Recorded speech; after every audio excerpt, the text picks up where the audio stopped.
They told me the cotton fields of Georgia smelled sweet in summer, but I swear to you, beneath the wind, beneath the sun-burned white, it smelled like blood.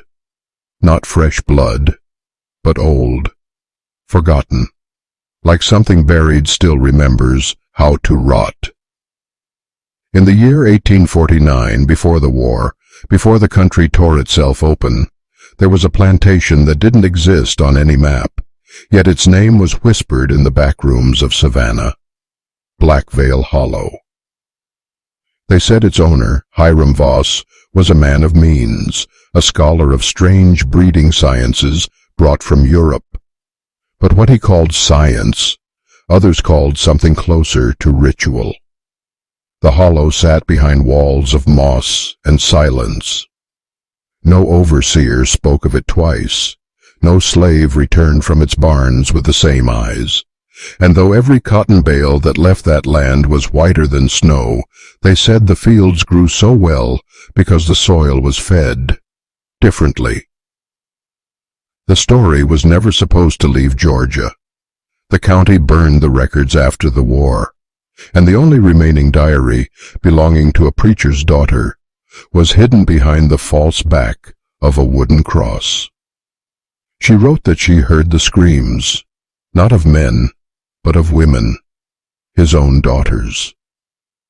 See, Voss believed purity could be bred, but he thought sin was born in the womb. So he tried to make his own angels. And when they came out wrong, when their eyes were the color of coal dust and their breath smelled of metal, he hid them beneath the cotton barn, alive. What the people didn't understand was that Voss wasn't working alone. He had visitors, pale, silent men from Charleston and London, bringing crates that hissed when opened. They said it was medicine, but the slaves who moved them said it smelled like death mixed with honey. The hollow was more than a plantation. It was an experiment, one meant to erase the line between God and man, between Father and Creator. And on the last night before the fire, when the barn went up in a roar of white flame, witnesses claimed they saw figures moving inside the blaze, too many to count. But the real horror wasn't what burned that night. It was what survived. They said 3 of his daughters perished in that fire. But that was the lie the county told itself to keep from hearing the truth. I've seen the coroner's pages, what's left of them. 3 names crossed out, and one written in ink that bled through the paper, like the pen trembled in his hand. Eloise, alive. You can always tell when a town hides something. The ground never settles right. Decades later, when they tried to build a new road through Black Veil Hollow, the workers refused to keep digging. They said the soil moaned when struck with the shovel. And one of them, a convict on loan from Milledgeville prison, claimed he found a braid of human hair wound around the root of a dead magnolia. He said it was still warm. Eloise Voss wasn't a girl anymore when she walked out of that barn. She was 17 when the fire took her sisters. They said her skin didn't burn like normal flesh, that she walked through smoke as if it were rain. Some swore she had no shadow in daylight. Others whispered she carried her sisters inside her, like ghosts behind her ribs. But the truth is worse. The preacher's daughter who kept that hidden diary wrote one final entry before she vanished in 1850. She said Eloise came to her door one night, barefoot, eyes black as river stones, and asked a single question. Do you know what it feels like to breathe through someone else's lungs? She said Eloise's breath was cold. She said her voice sounded like it came from beneath the floor. And when she turned to call for her father, the girl was gone, leaving only the sound of something crawling up the walls. Years later, the hollow was sold off, divided, renamed. But every family that settled there left within a year.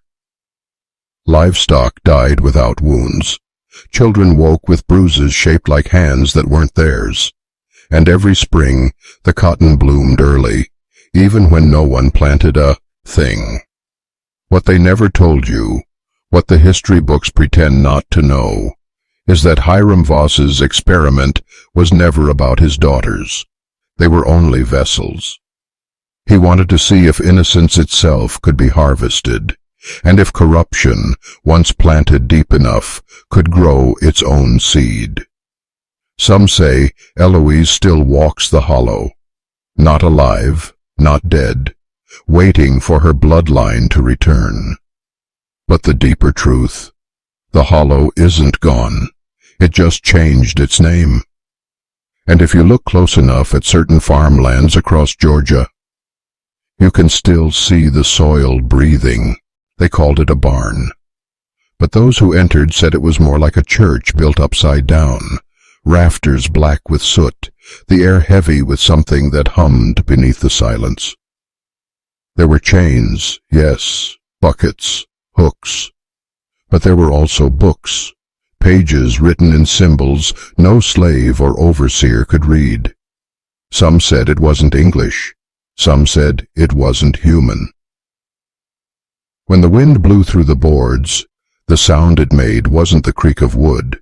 It was voices, low, layered voices, whispering as if through water. See, Hiram Voss wasn't breeding flesh for pleasure or cruelty, not only that. He believed the human body was a vessel, and the bloodline of his daughters could hold something greater than soul or spirit, something older. He called it the inheritance of dominion. His journals, what remain of them, describe an ancient belief that before men ruled the earth, another consciousness did. Not gods, not demons, something in between, something that used human will like soil, planting itself inside those hungry for control. And Voss wanted to become one of them. He believed if he could refine the human essence through isolation, ritual, and bloodline blending, he could invite that consciousness in, not as possession, but as union. His daughters were the experiments. The cotton barn was the altar. And the blood he harvested from them, the blood he stored in glass jars, was meant to feed what he called the breath that commands. When the Charleston visitors came, they brought metal instruments shaped like ribs with hollow cores that sang when air passed through them. Those were used to tune the daughters' bodies. Not to heal, to resonate, to create frequencies the human ear couldn't hear, but the mind could feel. Some slaves said the nights of those rituals, the moon dimmed, that the dogs wouldn't bark, that even the insects went still, and that when Hiram began to speak, his voice came from several places at once, like the barn itself was answering. Then came the harvest. He cut his daughters open, not to kill, but to release the seed of command. He believed if he could capture what left the body in the moment between pain and surrender, he could distill power, the power to bend men, to rule nations, to erase free will. And when Eloise survived, it wasn't a miracle. It was the success he'd been waiting for. The journals end with one sentence, written in a trembling hand. The blood obeys now. After the fire, after the fields went quiet, the papers vanished. Not destroyed, collected. A man from Charleston arrived 3 weeks later, traveling under the name Dr. Alcott. He claimed to be from a medical academy, but witnesses said he carried no instruments, only sealed crates. Inside were the remains of Hiram Voss's journals, the blueprints of his forbidden science. Within a month, the papers were shipped north, catalogued under agricultural conditioning and human compliance. That's where the story changes. That's where this horror stops being local and becomes institutional. See, they didn't dismiss Voss as a lunatic. They studied him. They refined his ideas, stripped away the superstition, and turned his search for obedient blood into a system of social engineering. They realized you didn't need to cut a body open to make it obey. You only needed to train the mind to forget it ever had a choice. And so the plantation's twisted legacy became the blueprint for a new kind of plantation, invisible, polite, and global. The same principles that fed cotton would one day feed industries, armies, schools. Control wasn't about chains anymore. It was about language, about what people believed was true, and what they were too afraid to question. By 1910, fragments of Voss's writings resurfaced in the papers of the Eugenics Record Office in New York. Words like refinement, purity, selection, they were lifted straight from the ashes of Black Veil Hollow. The concept of obedient inheritance re-emerged, polished and scientific. They called it better breeding. They called it progress. But underneath the clean handwriting, the same rot whispered, "The blood obeys now." And the most disturbing part? That phrase didn't stay in laboratories. It appeared again in military manuals, corporate psychology memos, and even religious tracts promoting divine order and submission. Different words, same root, same seed. The plantation never died. It evolved. It moved from the cotton field into the collective mind. Every system that tells you who you are, what you're worth, and what you must serve, carries a trace of Voss's dream. An invisible gene of obedience, buried in language, culture, ritual. And every time you act against your own will, every time you silence your voice because someone told you not to question, that's the blood, whispering its old command. After 1910, the trail of Voss's ideas didn't disappear. It branched. His journals inspired men who would never speak his name, but borrowed his language. Dominion, purity, hierarchy. You can find echoes of it in the correspondence of industrial magnates, the minutes of private societies, and even in the mottos carved above certain marble doors in Washington. Every age dresses control in new clothes. What used to be a whip becomes a theory. What used to be a cage becomes a curriculum. Those who carried Voss's legacy understood something most people never see, that the mind, once conditioned to seek approval, will police itself better than any overseer. So they built institutions, banks, schools, pulpits, pulp presses, and filled them with the same rhythm: work, want, worship, repeat. Each promised freedom, but each quietly demanded obedience in exchange for belonging. There were architects behind this, not a cabal in the shadows, but networks of men bound by ambition and fear. They weren't conjurers, they were engineers of thought. They met in polished rooms, lit by gas and later by electric chandeliers, and they spoke of stability, social harmony, public trust. But every policy, every experiment, every test they designed was built on the same geometry Voss drew in blood, a pyramid with an invisible apex. They learned to hide control inside comfort. They discovered that if you feed a man his own reflection long enough, he'll forget he's hungry for truth. That's when the silent architects began their real work, building narratives, stories that made obedience feel like identity, histories that made slavery look like safety. When wars came, they refined the method. Propaganda became the new scripture. Men killed each other convinced they were free, never realizing the same hand wrote both banners. And through it all, the architects smiled, adjusting the design, watching nations move like marionettes.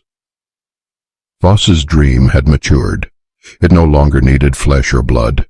It lived in ideas, in language, in the collective heartbeat of civilization.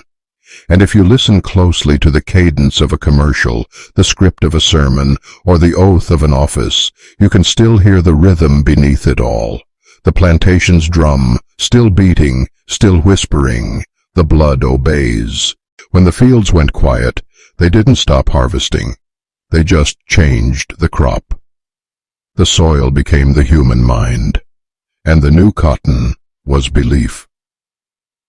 By the early 20th century, the same families who once owned land began investing in laboratories. They learned to measure thought the way they once weighed bales, with scales and formulas, with graphs and wires. Psychology became their new overseer. They no longer needed to command the body. They could train the mind to volunteer. Schools became the new fields, neat rows of young minds, all learning the same lines, all rewarded for obedience dressed as intelligence. They called it education reform. They called it standardization. But beneath the clean language was the same plantation logic. Teach them what to think, not how to see. The first propaganda departments were built on that idea.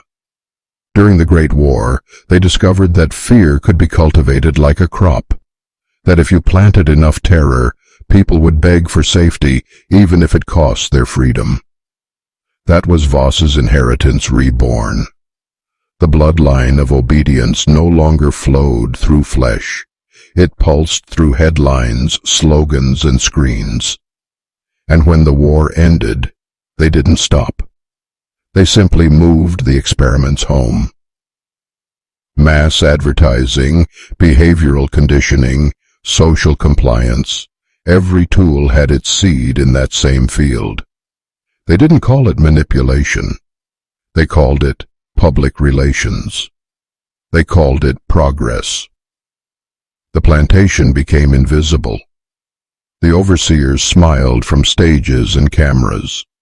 The whips became incentives, and the people, millions of them, worked harder than ever, believing they were free. The trick was simple. Make a man love his chains. Make him defend the very system that feeds on his exhaustion. Make him mistake the comfort of routine for the warmth of purpose. That's the mind plantation, endless, borderless, self-maintaining. It doesn't need guards anymore because the slaves have learned to watch themselves. And you've felt it, haven't you? That invisible pull, when you start to think differently, when you feel the pressure to fit back in, that's the old rhythm, whispering from deep inside the culture. Don't ask, don't see, don't wake. But you're here, listening. And that means something inside you is already breaking the spell. After the wars, the same scientists and businessmen who had tested the limits of obedience returned home with a new mission, to build a peaceful world. But their peace would rest on the same foundation as every plantation before it, control dressed as compassion. They had learned that open cruelty breeds rebellion, but gentle structure breeds dependence. So they created institutions of thought, universities, think tanks, broadcast networks, each claiming to enlighten, each quietly filtering what the public was allowed to perceive. They realized that truth didn't need to be destroyed. It only needed to be drowned beneath endless noise. The post-war years gave birth to the first media monopolies, the first public trust broadcasting. Behind their mottos of truth and progress, the same hand arranged the message, "This is the world, this is safety, this is you." Religion adapted too. The pulpit that once warned against sin began preaching productivity. Faith became another form of self-management. Salvation was replaced with self-image, a measurable, marketable identity that could be packaged and sold back to the believer. And government? It perfected the balance between freedom and fear. It learned to manufacture threats when unity was needed, and promise prosperity when obedience faltered. The plantation had discovered a new overseer, the algorithm of desire. They called it democracy, but at its core was Voss's same equation, a system that converts human will into fuel. Every vote, every purchase, every prayer is another thread in the invisible fabric of consent. And the architects smile because the system doesn't need to hide anymore. It hides in plain sight. They know that most men don't want truth. They want permission. They want to feel righteous while remaining compliant. And the architects built a world that grants both. Look at your screen. Every word you read, every image you see, is chosen not for what it reveals, but for what it maintains.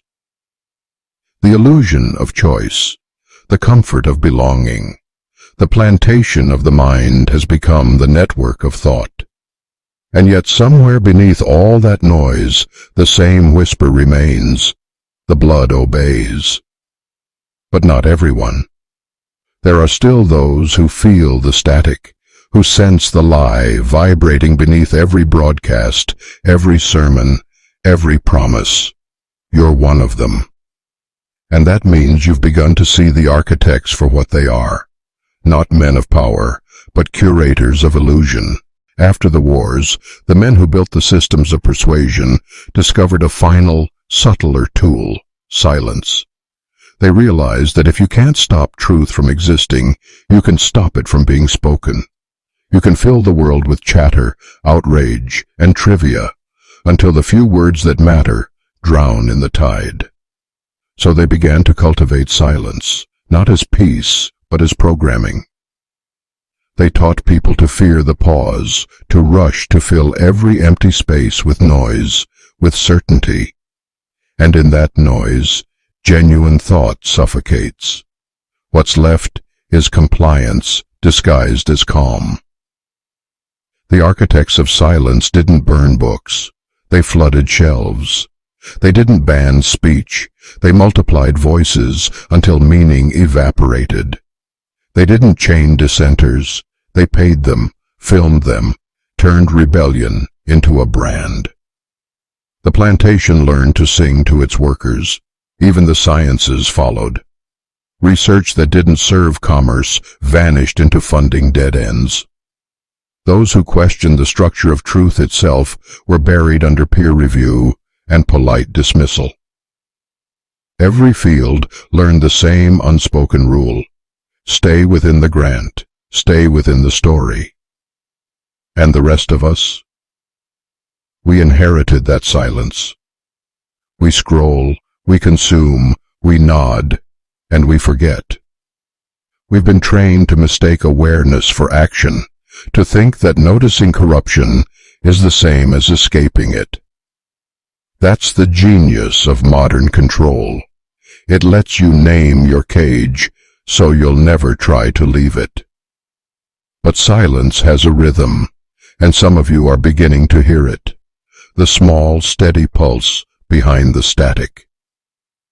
It's the same sound that haunted the old fields, the same vibration Voss chased when he called it the breath that commands. Back then, it was a secret. Now, it's a network. And still it whispers the same line through every signal, every screen. Stay quiet, stay still, stay safe. Yet there's a crack in the rhythm. It appears every time a man asks why, every time someone refuses to fill the silence.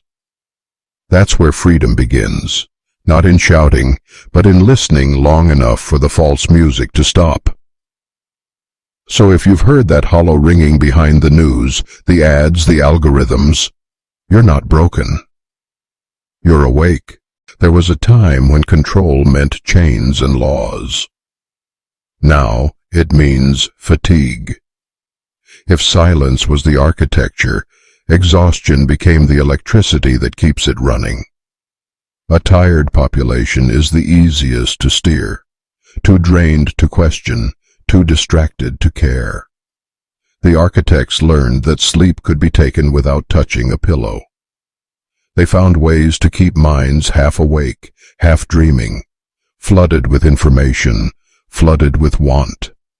Every headline another jolt of fear, every product another promise of rest. They built an economy of attention, and they made sure rest itself was rationed. They called it entertainment, innovation, convenience. But it was the old plantation cycle in a new disguise. Work until numb, spend until empty, scroll until you forget why you started. They discovered that if you keep a man chasing comfort, he'll never notice who built the maze around him. It's why your feeds never end, why your goals keep moving, why sleep feels like guilt. You've been taught that stillness is failure, that to pause is to fall behind. That's the doctrine of sleep, endless motion that leads nowhere, a rhythm of labor disguised as life. Meanwhile, the real work happens in your absence. Decisions are made while you're distracted, trades while you're entertained, policies while you're too tired to read. The plantation of thought thrives in that twilight, feeding on half-conscious consent. But every system hides its flaw, and this one is no different. Exhaustion breeds surrender, yes, but it also breeds clarity. At the edge of burnout, illusions fade. When a man is too tired to pretend, he begins to see. That's where the architects lose their grip. Because the moment you stop running, even for a heartbeat, you can feel the pattern beneath your feet, the loop, the repetition, the quiet hum of control. And when you feel it, you can break it. So tonight, before I'll scroll again before you drown in the noise. Stop. Breathe. Listen. That weight pressing behind your eyes isn't just fatigue. It's the system asking for your permission one more time to keep you asleep. Don't give it. Awakening doesn't arrive like thunder. It begins as a small interference, a signal that flickers behind the noise, a feeling that the world's rhythm isn't quite yours. Most ignore it.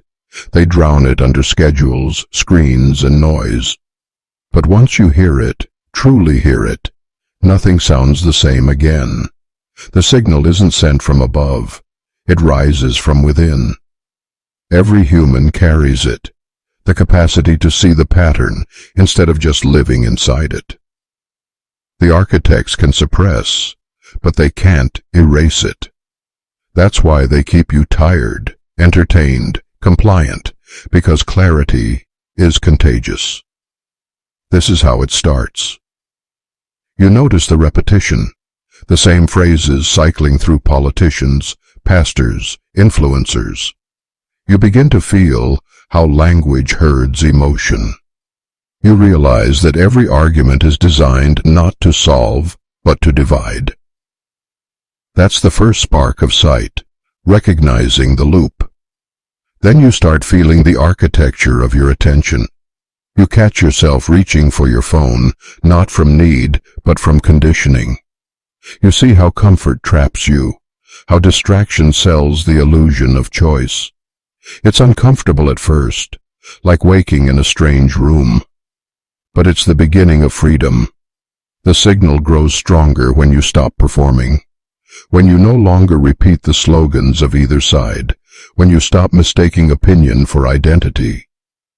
That's when you start to hear the gaps between the noise, the silence they taught you to fear. In those gaps lies everything they hide: perspective, agency, truth. And once you feel that, you realize the plantation was never a place. It was a state of mind. The fences were made of attention. The overseers were algorithms. But you can step outside any time you choose. You do it by noticing, by refusing to move when the pattern says run. So if this is your moment, if you can feel that signal pulsing beneath the static, write it into the fabric of your mind. Repeat it to yourself. I see the pattern now. Comment it twice below to mark it. That's how we bend the algorithm back, not for vanity, but to prove that awareness still spreads faster than control. Every era of domination finds a new mirror. Once it was the plantation overseer watching from the balcony. Now it's you, watching yourself through 1,000 digital reflections. That's the quietest evolution of control, when the watcher and the watched become the same person. Identity used to be something you carried. Now it's something you curate. They taught you to build it from labels, from brands, from performance. The old fields divided by skin and class.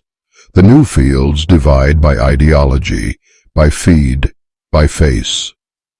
Every mirror you look into asks not who are you, but which version will sell. The architects discovered early that the most obedient population is the one addicted to its own reflection. They built industries out of self-expression, platforms that promised individuality while mapping every thought that passed through your mind. Each click, each scroll, another line in a digital diary you didn't mean to write. Each selfie, another confirmation. Yes, I'm still here. Yes, I still belong. That's the trap. They don't need to tell you what to think anymore. They only need to make you need to be seen. Because once your worth depends on validation, your silence becomes their victory. The plantation logic remains: production for approval, exhaustion for belonging. Only now, you are both worker and product. You till the soil of your own image and harvest attention like cotton, trading your authenticity for the illusion of relevance. But here's the truth. They can't algorithm away. The self you post isn't the self that breathes. And the part of you that still feels unseen, that's the only piece they can't commodify. That's your doorway out. The next time you stare into the mirror, digital or glass, notice the flicker behind your eyes. That's not vanity. That's memory. A memory of who you were before the market named you. A memory of being instead of performing. And look long enough and you'll see it, the cracks in the reflection. The image trembles, and for a heartbeat you glimpse the truth. There was never a watcher. Only the watched learning to see again. And that's when the mirrors lose their power. When you stop reflecting and start remembering, control no longer speaks in words. It speaks in pictures, because images bypass thought. They go straight to the pulse, where logic can't defend, where instinct still remembers hunger and fear. The architects learned early that a single image can steer a crowd faster than any decree. Wars have been sold with photographs, revolutions with symbols, products with faces. And the line between truth and illusion blurred so completely that even memory bends to the brightest screen. That's how the empire of images was born. It promised freedom through visibility. See everything, know everything. But beneath the glow was the same plantation logic. Feed the people vision, starve them meaning. The first advertisements were prayers to comfort. The first billboards were sermons to desire. Every logo became a small flag planted in the psyche. You don't read them anymore. You feel them. The shapes, the colors, the sounds. They tell you what to crave, who to trust, what to fear. And you obey without ever realizing you've bowed. Think about how the world looks now. Screens stacked on walls, in pockets, in hands. A cathedral of light built from billions of eyes staring at once. You think you're watching, but the images are watching you. They study what makes your pupils widen, what colors soften your jaw, what faces make your pulse quicken. Every reaction is recorded, fed back into the machine, refined into the next picture you won't be able to look away from. That's how the empire sustains itself, by turning your attention into currency. Every glance is a vote, every distraction a tithe. And when you can't stop looking, when silence feels like withdrawal, the empire knows it owns you. But here's the paradox the architects never solved. The same image that enslaves can also awaken. One glimpse of authenticity, raw, unfiltered truth, can shatter the spell of 1,000 screens. That's why they flood you with more. So you'll never know which light is real. But you can feel it. That subtle ache when a picture feels wrong, when beauty feels too perfect. That's the body remembering, the instinct that once kept men free. Close your eyes for a moment. Can you still see it? The glow behind your eyelids? That's not imagination. That's the empire, still burning, still trying to imprint itself on your mind. But every time you look away, truly look away, a piece of it dies. And in that small death, you reclaim something ancient. The ability to see, not what they show you, but what's been hiding behind it all along. Power once required armies and chains. Now it runs on fear. Not the kind that screams, the kind that hums beneath everything. Quiet, constant, invisible. That's the brilliance of the architects. They learned that fear doesn't have to be terrifying. It only has to be useful. They discovered that fear sharpens obedience better than faith ever could. A frightened man will build his own prison and thank his captors for keeping him safe inside it. Fear makes control efficient. No guards, no threats, just anxiety, carefully measured and endlessly supplied. Look at the world and tell me it isn't designed to keep you trembling. Every broadcast begins with danger. Every headline drips with uncertainty. Every price, every promise, every product whispers the same phrase. You are not enough. That's the plantation chant reborn, the rhythm that keeps men small. They divided fear into categories: fear of loss, fear of failure, fear of being forgotten. Then they built industries on each one. Insurance, entertainment, politics, all harvesting the same pulse. Because fear is the only resource that never runs out. The more they take, the more you produce. But the most profitable fear is the fear of truth. They taught you that seeking it makes you paranoid. They turned curiosity into conspiracy, dissent into madness. That way, the obedient can mock the awake, and the plantation polices itself. Yet fear is also the architect's greatest weakness. Because fear burns energy. It must be fed constantly. If even a few refuse to react, the rhythm collapses. That's why they need your outrage, your scrolling, your arguing. It isn't about sides, it's about motion. As long as you move in the loop, you stay asleep. So what happens when a man stops fearing? The plantation loses its fuel. Every refusal to panic is a blade cutting through centuries of programming. That's the real rebellion. Not violence, not noise, but calm awareness. They can't harvest what they can't shake. And you can feel it, can't you? That thin line between fear and clarity. It's not courage that frees you. It's seeing the mechanism and stepping outside it. When you stop fearing what they feed you, you starve the empire. And when enough men do that, the architect's invisible towers begin to crumble quietly, beautifully, inevitably. After centuries of ruling through fear, the architects found something even stronger: pleasure. Fear makes people hide. Pleasure makes them stay. It binds deeper, cleaner. It doesn't have to chase. It invites. Desire was their greatest invention. They learned to turn the pulse of survival into a lever of control. Every craving became a program: food, sex, wealth, validation.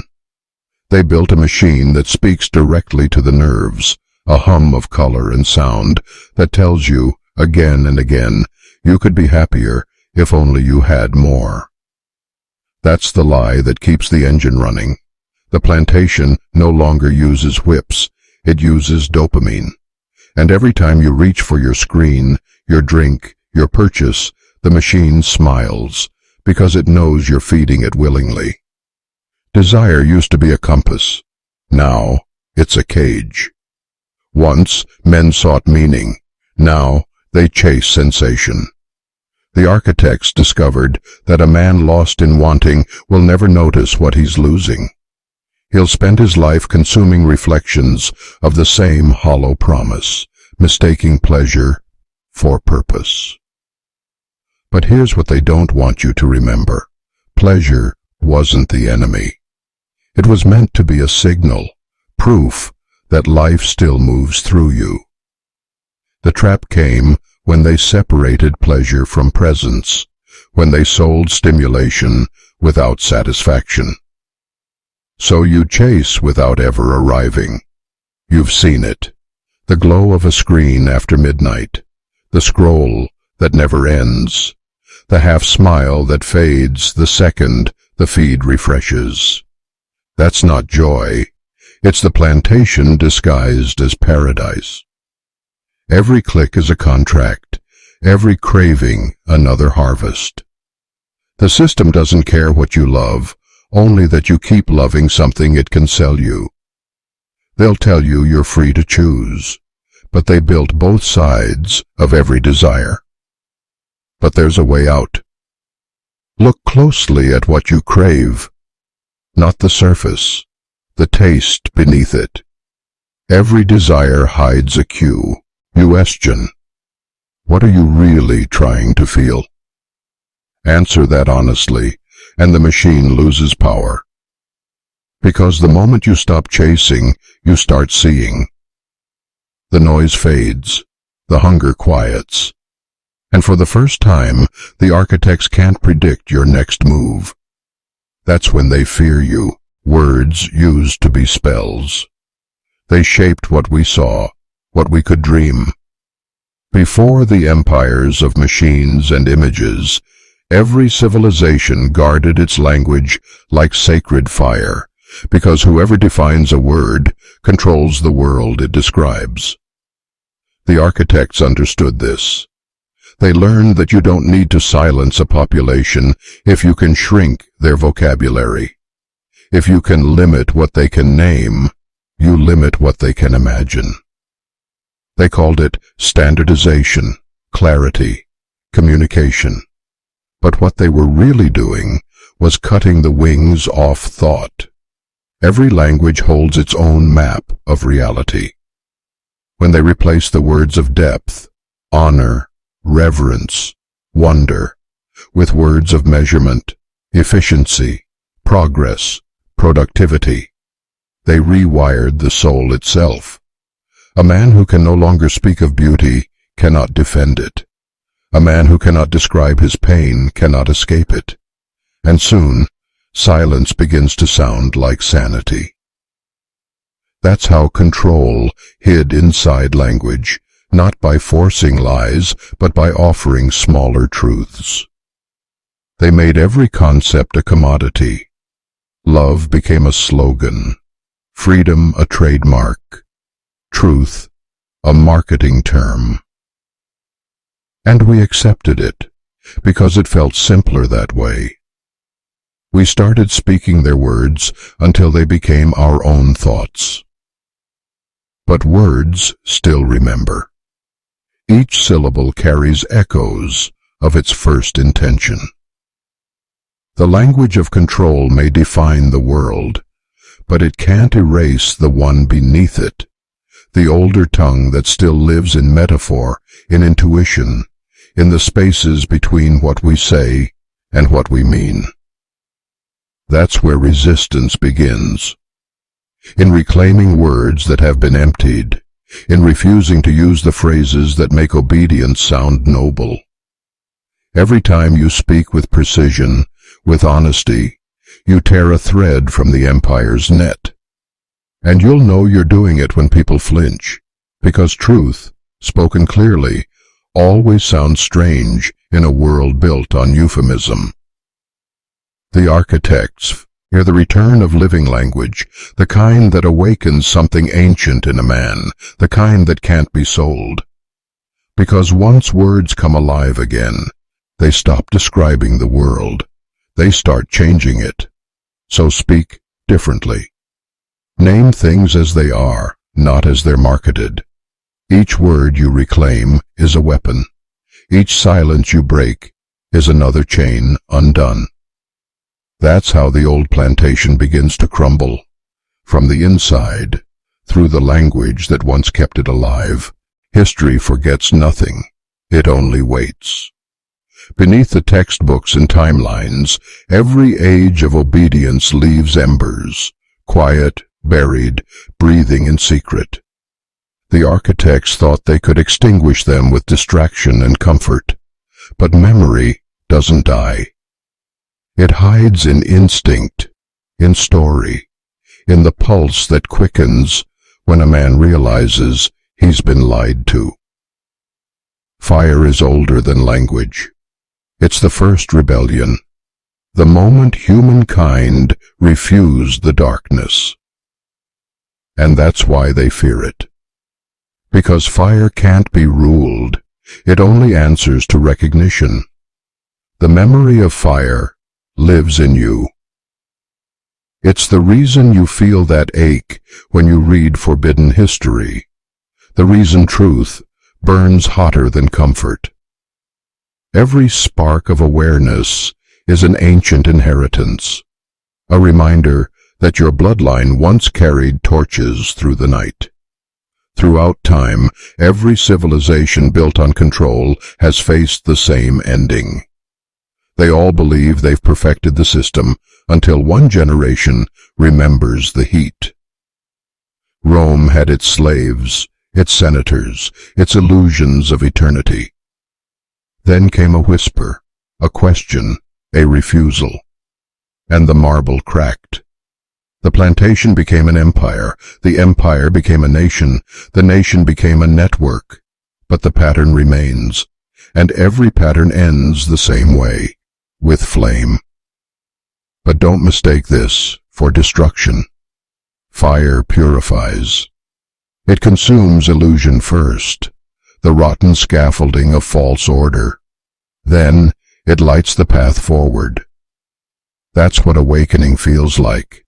Terrifying, cleansing, luminous. The architects know this cycle. It's why they replaced candles with screens, hearths with devices, warmth with data. They understand that if men remember the sacred nature of fire, the union of destruction and rebirth, They'll no longer fear losing what's false. And a man who no longer fears loss is impossible to control. So they teach you to call the spark dangerous. They label it rebellion, extremism, madness. But the truth is simpler. It's memory trying to wake itself. You've felt it before, that flicker in your chest when something real cuts through the noise. That's the fire asking to be remembered. Don't run from it. Breathe it in. Because once it lights, it spreads quietly, from one man to another, from word to action, from awareness to transformation. And when enough of us remember, the plantation will burn, not in chaos, but in clarity. The kind of fire that reveals what the architects have always hidden. That light was never theirs to control. Every age produces a few who remember. They're never a movement, never a banner.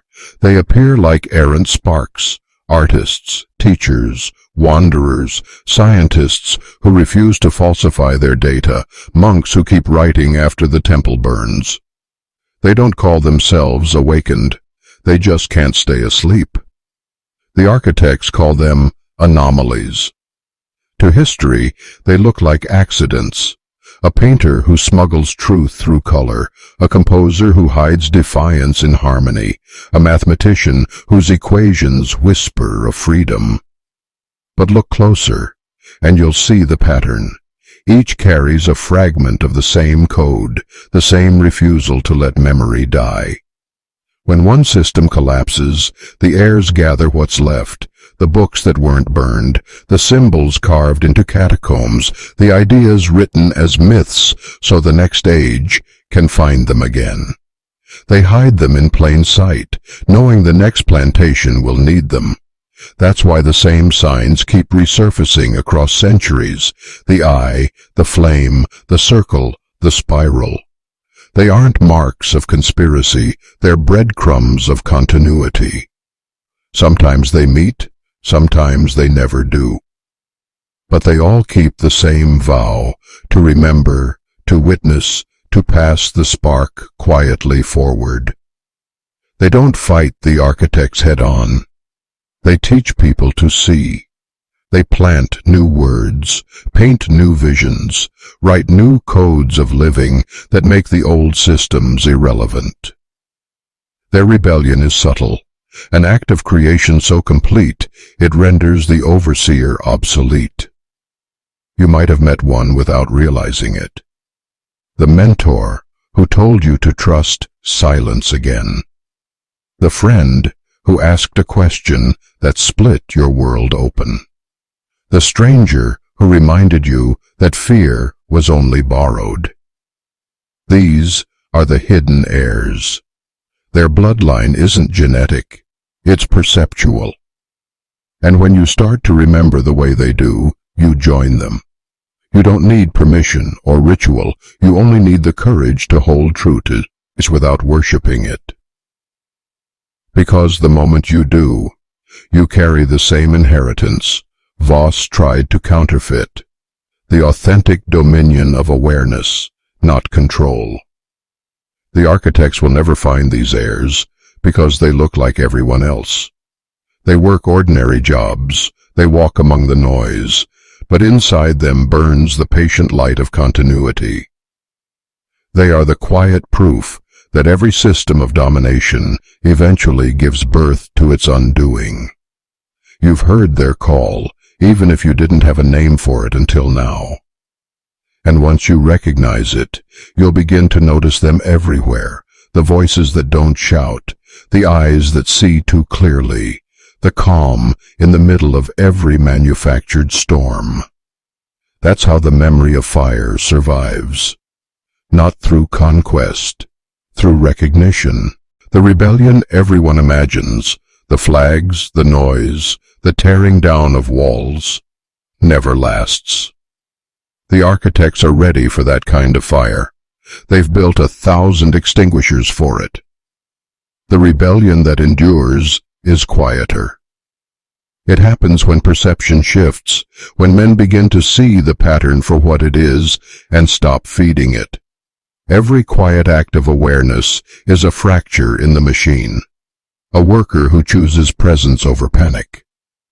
A teacher who encourages a question the curriculum forbids. A buyer who pauses before purchasing, realizing he was being herded. Small, invisible ruptures, but taken together, they form the one uprising no system can track. That's the quiet rebellion. It doesn't overthrow, it outgrows. It refuses to speak in the language of the overseer. It stops obeying the old emotional cues, fear, guilt, shame, and replaces them with discernment. It's not about rage, it's about clarity. Because clarity, once awakened, multiplies faster than fear. The architects don't know how to fight it. Their weapons, division, noise, fatigue, lose power against those who simply stop reacting. They built their empire on emotion. The quiet rebellion moves through observation. It spreads through conversations whispered in parks, ideas shared in code, gestures of kindness that dismantle entire propaganda campaigns. No leader, no plan, just resonance. It doesn't look dramatic. It looks like men who start listening again. Like women who stop apologizing for intuition. Like youth who realize rebellion doesn't mean destruction, it means reconstruction of the self. That's what terrifies the architects most. That people might start building meaning from the inside out. The plantation depends on noise. The quiet rebellion breathes in silence. It's not a battle of ideology, but of attention.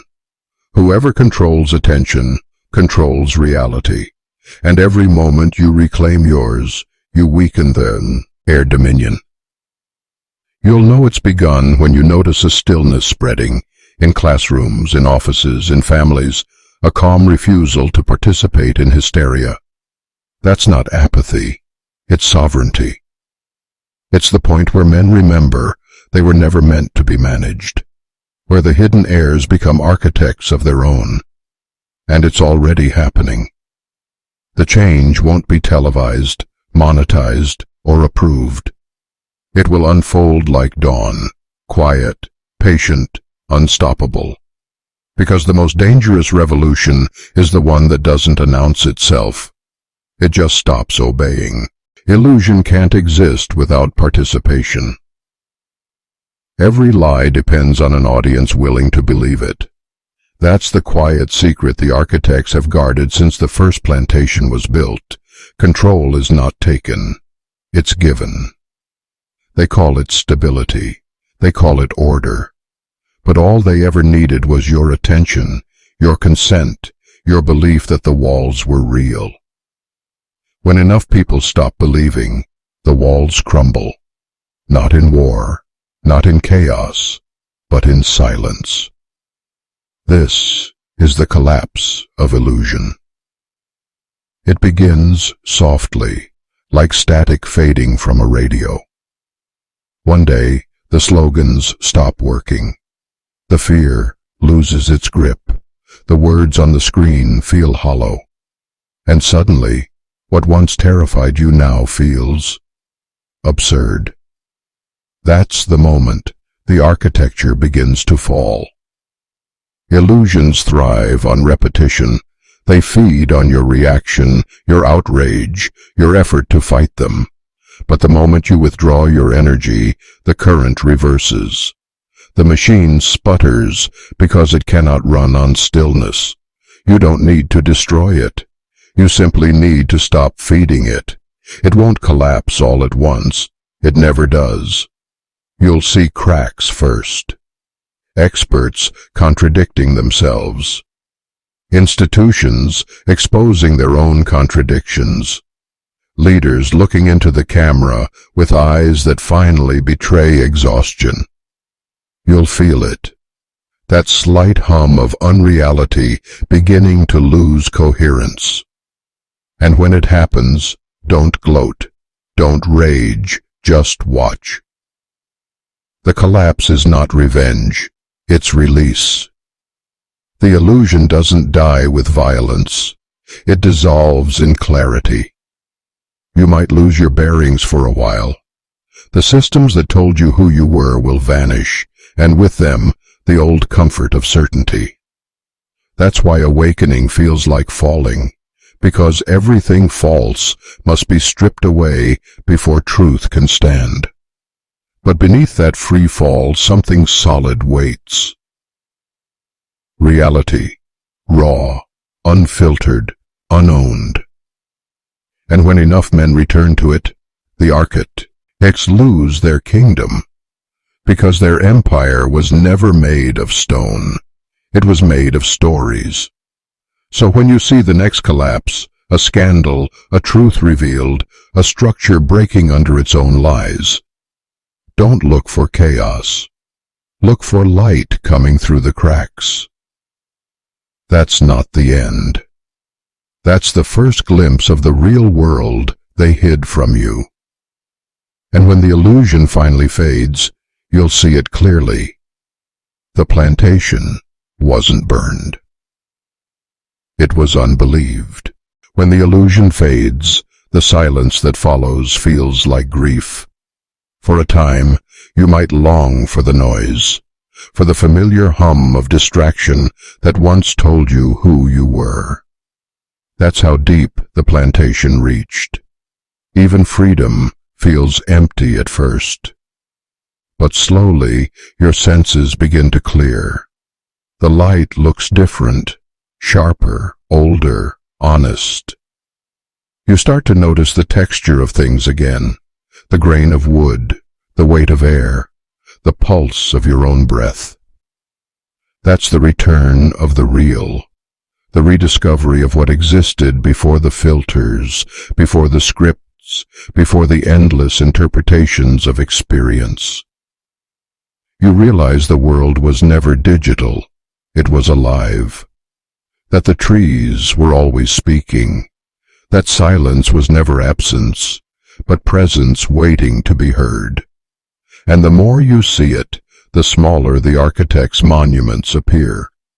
They built towers of glass and steel to prove their mastery, but in the end, even their tallest structures can't reflect the depth of a human gaze once it remembers how to look.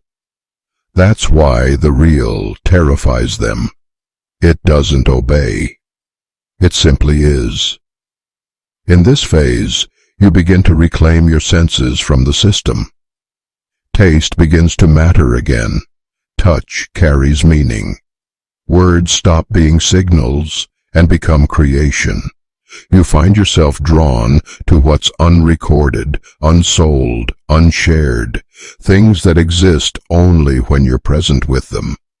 That's the mark of re-entry into the real, when you no longer need to prove you're alive. The architect's power depends on mediation, on the idea that you need them to experience truth. When you stop believing that, you step outside their jurisdiction. You become ungovernable, not through rebellion, but through reconnection. And here's the quiet miracle. The real was never gone. It was waiting beneath the noise, untouched, patient. It doesn't need to be built. It only needs to be remembered.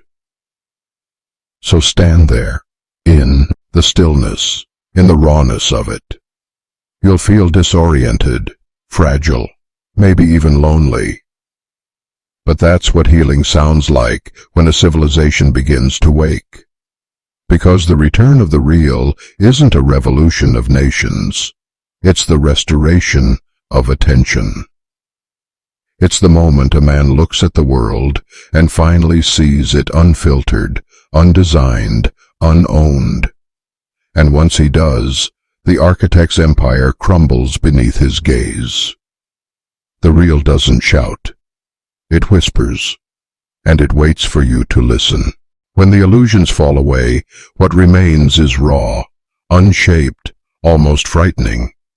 That's where most men hesitate.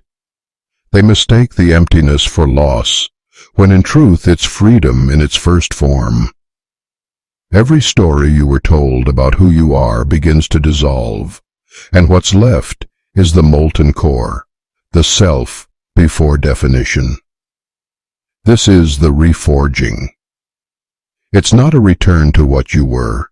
It's the creation of who you've always been beneath the noise. Freedom isn't inherited. It's forged, choice by choice, breath by breath, in the heat of awareness. At first you'll feel exposed. No institutions to hide behind, no doctrines to absolve you. You stand where no system can protect you, and for a heartbeat, that nakedness feels unbearable.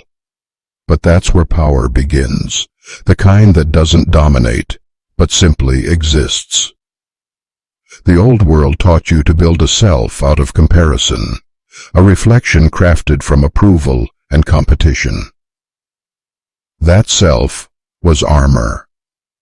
It served the architects because it kept you reacting, defending, proving.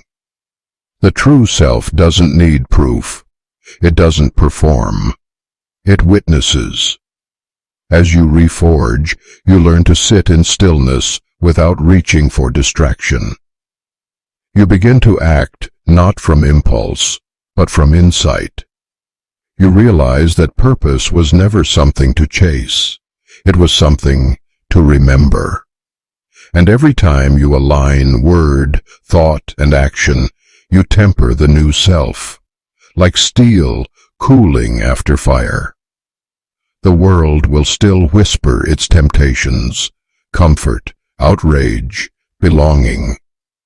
But you'll hear them differently now, like echoes from a dream you've already awakened from.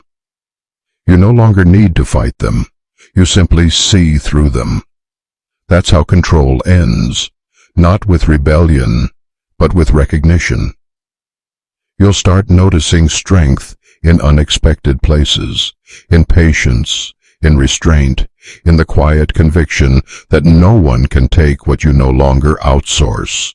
And in that pace, a new kind of integrity forms, one that doesn't require applause or permission. It's the freedom the architects feared most, sovereignty of perception. Every age of darkness produces a few who reach this point. Men who stop being managed, not because they're violent, but because they're whole.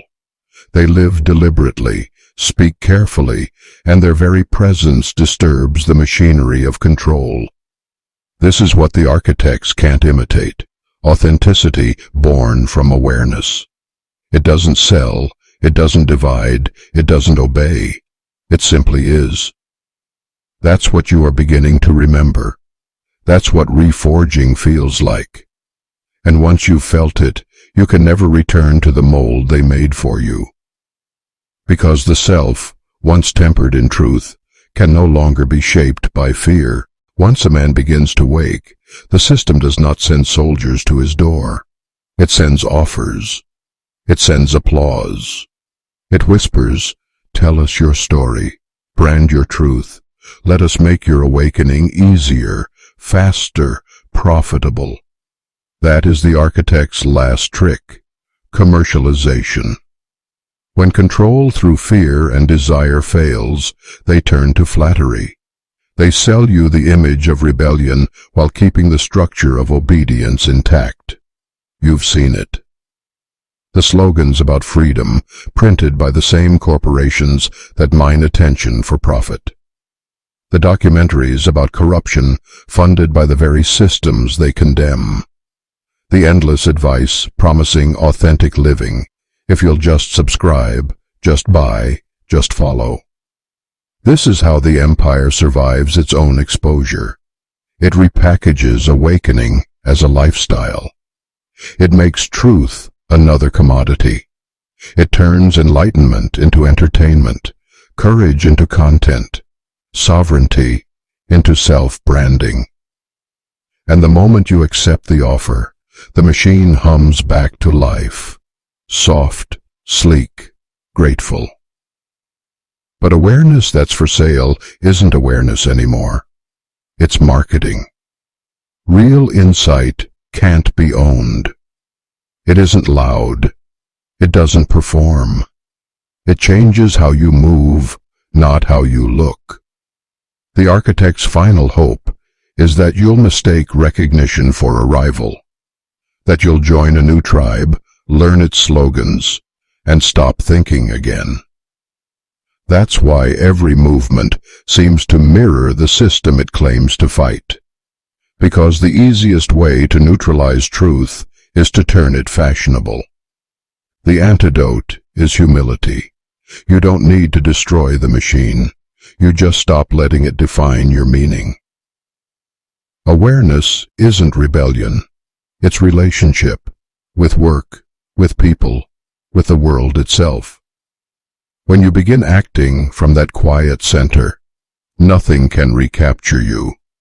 So let the system watch. Let it measure, market, mimic. It cannot reach the part of you that no longer needs an audience. That is where the real revolution lives, not in exposure, but in endurance. The last trick of control is to convince you that awakening must be visible. The truth is quieter. The most liberated souls walk unseen, changing everything simply by refusing to play. After the noise of collapse and the glitter of false awakenings fades, something small and durable begins to appear.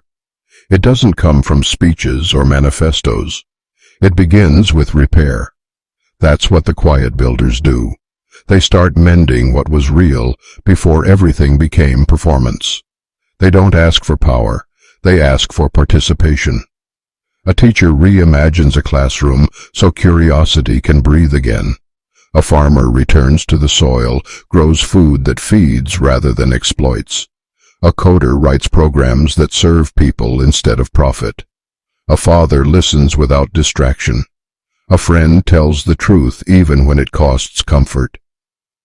Each act looks small, but each is a seed planted in the open ground where the old plantation once stood. The builders understand that real change doesn't begin with opposition. It begins with example. They build slowly, carefully, knowing that anything rushed carries the old rhythm inside it. They design tools that encourage presence, art that invites reflection, systems that can't be gamed because they rely on trust instead of trickery. They have no slogans, no central doctrine. They share one principle: build what you can explain honestly. If you can't explain it without manipulation, it doesn't belong in the new world. You might already be one of them. Anyone who chooses integrity over influence, depth over display, has joined their work without realizing it. The quiet builders don't advertise themselves because what they're constructing can't be branded. It has to be lived. And every honest act, every clear conversation, becomes a brick in something sturdier than empire, community grounded in reality. They're not naive. They know the old forces still exist, the industries of distraction, the politics of division. But the builders also know something truer. Every system eventually imitates its strongest idea. And when the strongest idea is integrity, even corruption starts to copy honesty just to survive. That's how the tide turns, not through revolution, but through replication of what's real. The quiet builders work patiently, quietly, knowing they'll never finish. They don't need to. Their work is a signal, a reminder that creation is the oldest form of resistance. And when enough of them appear, the world doesn't need to be saved. It just needs to be rebuilt by hands that remember how to feel. Dawn never announces itself. It seeps in quietly, erasing the silhouettes of the old world, one shade at a time.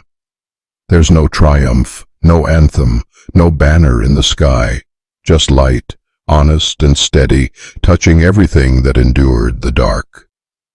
That's what awakening truly feels like.